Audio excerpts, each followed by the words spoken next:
बड़े प्यार से कहना धन निरंकार जी। स्थान काशी, संत कबीर की कुटिया के बाहर का दृश्य। समय 15वीं सदी का एक शांत अपराह्न।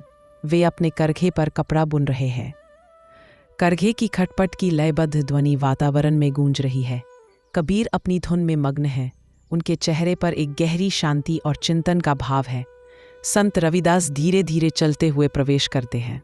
वे कबीर को काम में लीन देखकर कुछ क्षण चुपचाप खड़े रहते हैं, फिर मुस्कुराते हैं। फिर रविदास जी कहते हैं, प्रणाम कबीर भाई, आज तो इस ताने बाने में ऐसे खोए हो जैसे किसी गहरे रहस्य की गांठ सुलझा रहे हो। कबीर करघा रोककर रविदास की ओर देखकर प्रसन्न होते हैं और कहते हैं, अरे रविदास, आओ आओ, बैठो, तुम ठीक समय पर आए। मैं इस जगत के ताने बाने को ही तो समझने का यत्न कर रहा था। यह संसार भी तो एक करघा ही है जहां सांसों के धागे से जीवन बुना जा रहा है, पर बुनने वाला कौन है यह कोई नहीं जानता। तुम बताओ, कहां से आना हुआ? रविदास कहते हैं, भाई मैं घाट की ओर से ही आ रहा था। आज वहां बड़ा जमघट था। कोई पत्थर की मूरत को पंचामृत से स्नान करा रहा था, कोई सूर्य को देख हाथ जोड़े खड़ा था। सबकी आंखों में गहरी श्रद्धा थी। वे सब अपने अपने ईश्वर को रिझाने में लगे थे। उन्हें देखकर मेरे मन में वही पुराना प्रश्न फिर से जाग उठा जिस पर हम अक्सर विचार करते हैं। ईश्वर का वास्तविक स्वरूप क्या है? क्या वह कोई आकार है जिसे ये लोग पूज रहे हैं, या वह निराकार है जिसे हम और आप अनुभव करते हैं? सत्य क्या है? कबीर एक तीक्ष्ण दृष्टि से रविदास को देखते हुए कहते हैं, रविदास, तुमने प्रश्न नहीं, इस जगत का सबसे बड़ा भ्रम सामने रख दिया है। ये लोग जिसे पूछ रहे हैं वह तो इनके ही हाथों की गढ़ी हुई एक कल्पना है, एक आकार है, और जो आकार में है वह सीमित है। जो सीमित है वह परमात्मा कैसे हो सकता है? मैं तो चीख चीख कर कहता हूँ, पाहन पूजे हरि मिले, पो मैं पूजू पहाड़, ताते चाकी भली, पीस खाए संसार। अगर पत्थर पूजने से परमात्मा मिलता तो मैं छोटे मोटे पत्थर क्यों पूजता? पूरा पहाड़ ही पूज लेता। उस निर्जीव पत्थर से तो ये चक्की कहीं बेहतर है जो अनाज पीसकर दुनिया का पेट तो भरती है। परमात्मा कोई वस्तु नहीं जिसे बनाया या गढ़ा जा सके। रविदास ने कहा, आपकी बात सत्य है भाई, जो बनाया गया है वह एक दिन नष्ट भी होगा, और परमात्मा तो अविनाशी है। पर एक साधारण मनुष्य जिसकी बुद्धि सीमित है, वह बिना किसी सहारे के, बिना किसी रूप के उस निराकार पर ध्यान कैसे लगाए? उसे तो कुछ ठोस चाहिए जिसे वह देख सके, जिससे वह बात कर सके। क्या ये मूर्तियां उस निराकार तक पहुंचने का एक साधन मात्र नहीं हो सकती? कबीर दृढ़ता से कहे, कैसा साधन रविदास? ये साधन नहीं, यह तो सबसे बड़ी बाधा है, ये भटकाव है। लोग साधन को ही साध्य मान बैठे हैं। वे उस निराकार को खोजने निकले थे और एक आकार में आकर अटक गए।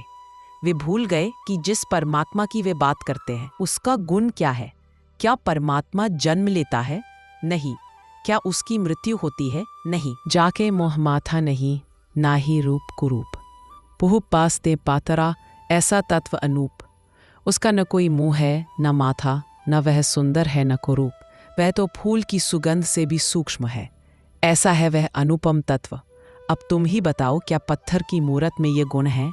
पत्थर तो गढ़ा जाता है, वह टूट भी सकता है, पुराना भी होता है, तो वह परमात्मा कैसे हुआ? रविदास गहन चिंतन में डूबकर कहने लगे, आपने सत्य कहा। आकार तो सीमाओं का बंधन है। जो भी आकार में है वह देश और काल में बंधा है, जबकि परमात्मा तो अनंत है, कालातीत है। मैंने भी तो यही अनुभव किया है कि वह किसी मंदिर या मूर्ति में नहीं बल्कि घट घट में वास करता है। हरिसा हीरा छांडी के करे आन की आस, ते नरजमपुर जाहेंगे, सत भाषाए रविदास। अपने भीतर बसे हरि जैसे हीरे को छोड़कर जो लोग अन्य बाहरी वस्तुओं की आशा करते हैं वे तो यमपुरी ही जाएंगे। यह सत्य वचन है। पर भाई, इस सत्य को और स्पष्ट करे, यह कैसे प्रमाणित हो कि निराकार ही अंतिम सत्य है?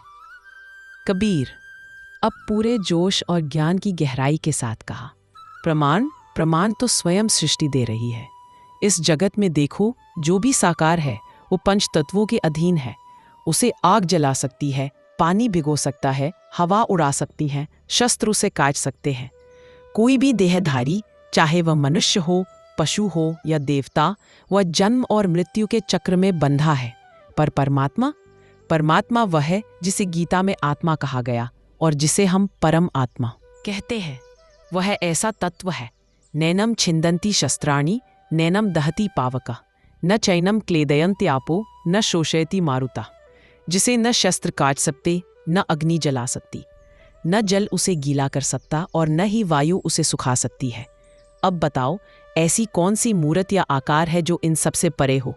कोई नहीं। इसलिए परमात्मा का कोई भौतिक आकार हो ही नहीं सकता। रविदास कबीर की बात से पूर्ण सहमत होकर उनकी आंखों में एक नई चमक है। अद्भुत! आपने तो मूल जड़ ही पकड़ ली। वह न स्त्री है न पुरुष है, वह न आता है न जाता है।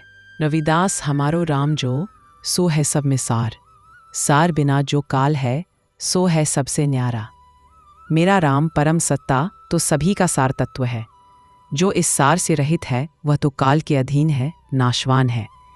और हमारा राम सबसे न्यारा यानी इन सब बंधनों से परे है।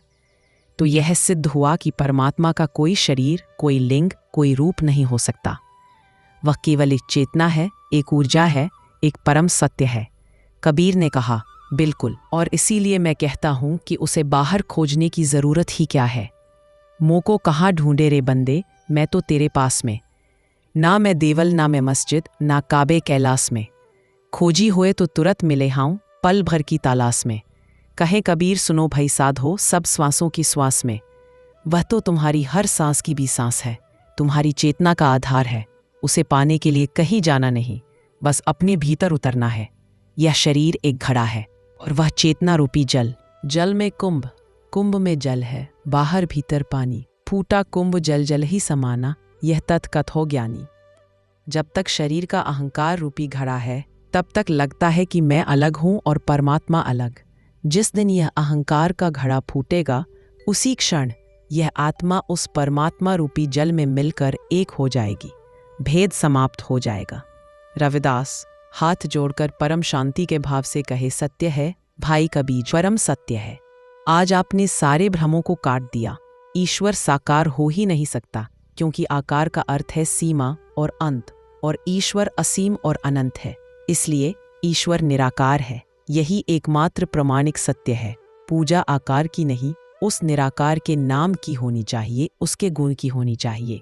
कबीर मुस्कुराते हुए, उनकी आंखों में अब वही सहज शांति है। हाँ रविदास, जब साधक इस निराकार सत्य को अपने भीतर अनुभव कर लेता है, तो उसे हर जगह वही एक नूर दिखाई देता है। फिर कोई भेद नहीं बचता। लाली मेरी लाल की, जित देखूं तित लाल। लाली देखन मैं गई, मैं भी हो गई लाल। जब उस निराकार परमात्मा का रंग चढ़ता है, तो भक्त खुद भी वही हो जाता है। यही जीवन की अंतिम उपलब्धि है। दोनों संत मौन में एक दूसरे को देखते हैं। उनके चेहरे पर परम सत्य को पा लेने की शांति और आनंद है।